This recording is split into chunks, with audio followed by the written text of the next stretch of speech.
I think this is a very important point that you've just made, in that we do have a very unique position now in history, where we have the capability to do some of the things I think that we've all been thinking of, which is to create, I guess, what I'd call a health revolution. We certainly need one here in the United States. And you talked earlier about a culture of health.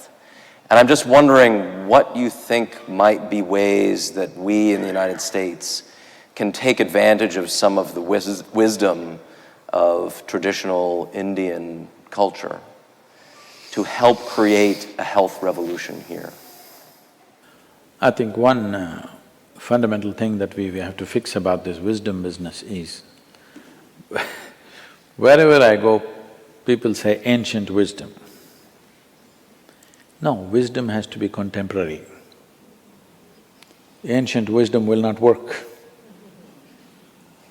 There are some aspects of wisdom which are timeless, any time they're relevant. But many things which were very relevant 1,000 years ago are not relevant today. There are certain fundamentals which are always relevant. So let's look at only that. For that, the first and foremost thing, because you're talking essentially about health, we have to produce a user's manual for this most sophisticated gadget that we have, a user's manual. What is the nature, how does it function? When I talk about this, see, if you as much turn your hands around, the way you breathe will change. Most human beings have not noticed it. If you simply turn it around, the way you're breathing will alter itself. So this is because it is like you've been given a super sophisticated computer, but you are still in caveman's mindset. You want to beat it into action somehow. So this is the essential problem. The reason why, let's say taking United States as an example, this is not going to be the problem of only United States. United States has come first in the race, okay? Others will get it, because they're all going the same way.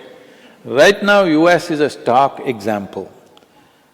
One thing is, we go on raising the bar for survival. We must define, this is survival. This means you're good enough. After this, it must be exploration of what you really wish to do. But we keep on raising the bar of survival in such a way, now even after becoming the most affluent nation, a whole lot of people are just struggling for survival.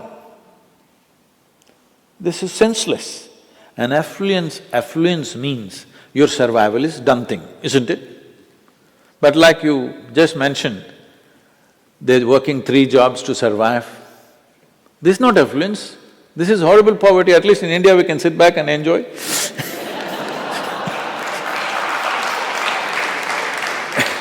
See, the way we have structured the society right now is, people have a 35-year house mortgage.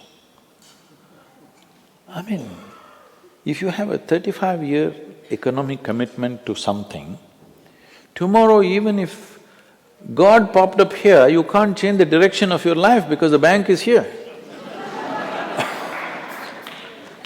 What will you do? Because largely you're all from Christian community, so I'm saying, if Jesus popped up tomorrow and he says, "Come follow me,"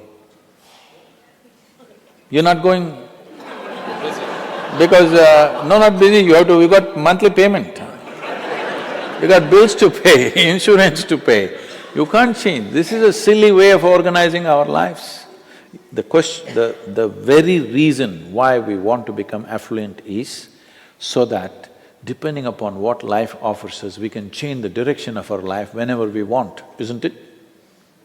Isn't it very important? This is one thing that has to sink into the American people. Being the most affluent nation means you are not battling for survival. This is happening because you are raising the bar of survival endlessly. No matter what you do, you're still only fighting for survival. If this one thing we change, then we can do lot of things about health and well-being and beyond that.